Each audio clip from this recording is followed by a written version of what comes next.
Subscribe to our channel, Sin TV News, and press the bell icon for the latest updates.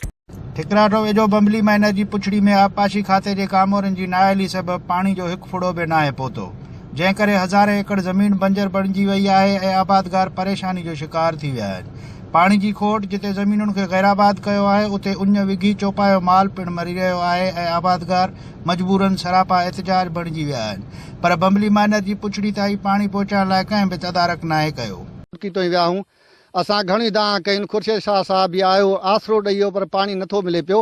असांखे 2010 खां वठी असां सां इहा ई हालत आहे। अञा टेल असां खां 5 किलोमीटर अॻे आहे, असां पोइते ई आहियूं, पर असां इहो हाल आहे। असांजे ज़मीननि ॾे ॾिसो, असांजा हाल ॾिसो, असांजी माल जे लाइ बि पाणी असांखे कोन थो मिले। असां सख़्तु परेशान आहियूं। ज़मीनदार माण्हू काॾे वञूं, असां वटि मिटी थी उॾरे पई। पाणी जो मसइलो आहे भाऊ, असां जेको एहतिजाज करे रहिया आहियूं, इहो पाणी जो मसइलो आहे। 2010 खां वठी असां तमामु सख़्तु तकलीफ़ में आहियूं। ज़मीन तव्हां ॾिसी रहिया आहियो, भंजर लॻियूं पियूं आहिनि, असांजो पाणी नथो पहुचे।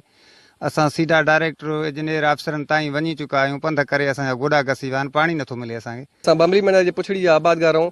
असां वटि पाणी सफ़ा ठिप कोन्हे को। असां वस वारनि खे अपील था कयूं त महिरबानी करे खुदा रा असांजे हाल ते रहम कयो।